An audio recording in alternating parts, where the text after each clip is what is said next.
Ada juga nada-nada sinis lah yang mungkin dia lebih berpengalaman daripada saya, mungkin dia lebih tahu daripada saya. Dia kata, tanah saya tu pertanian tapi ada 6 bahagian dalam tanah pertanian tersebut.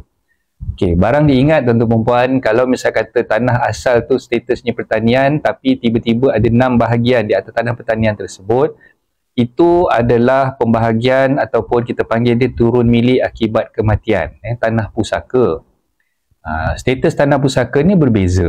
Katalah asalnya tanah pusaka tersebut dimiliki oleh atuk kita.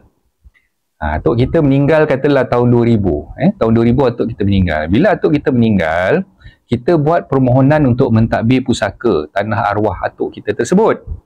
Memanglah tanah arwah atuk tu ada seekar je kan. Katalah waris-waris yang ada, makcik kita, mak kita, pakcik kita dan sebagainya, ada 10 orang katakan. Okay, jadi permohonan untuk mentadbir pusaka tersebut, kita kena buat, kita panggil dia sijil faraid. Ini kalau kita nak buat pembahagian melalui faraid lah untuk Muslim.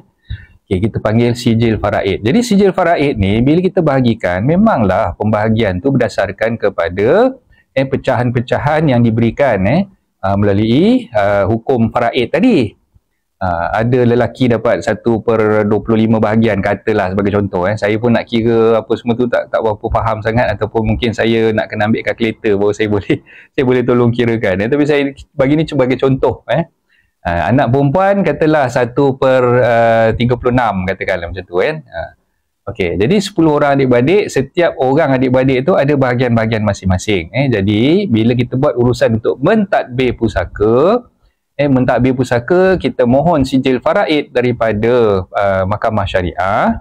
Kita gunakan sijil faraid tersebut untuk mendapatkan surat kuasa mentadbir pusaka. Dan kita selepas dapat perintah kuasa mentadbir tersebut, kita masukkan pemilik-pemilik bersama yang diberikan, yang diturun milik di bawah perintah faraid tadi tu. Kita letakkan nama mereka, bahagian-bahagian mereka di dalam geran. Sebab tu asalnya nama atuk kita sekarang ni dah ada 10 nama dalam geran. Jadi kedudukannya berbeza. Itu bukannya dipecahkan lot. Itu sebenarnya turun milik akibat kematian ataupun kita panggil urus harta pusaka. Jadi itu yang kita sebutkan sebagai geran kongsi. Tapi berbeza dengan lot lidi. Lot lidi ni nama kita tidak dinyatakan. Tidak dimasukkan dalam geran. Kita carilah celah mana sekalipun, buatlah land search ke apa ke dekat pejabat tanah, memang nama kita tidak dinyatakan dalam geran. Yang ada dalam geran tu ada satu nama sahaja. Mungkin nama tuan tanah tu sahaja seorang, Ali bin Abu sebagai contoh kan. Ali bin Abu sahaja namanya ada dalam tu. Nama kita sebagai pemilik tanah lot lidi ni tidak dinyatakan dalam geran. Jadi bagaimana kita nak wariskan tanah tu kepada anak kita? Bagaimana kita nak jual tanah tu kepada orang lain? Bagaimana kita nak cagar ataupun gadaikan tanah tersebut kepada bank kalau kita nak buat pinjaman dan sebagainya?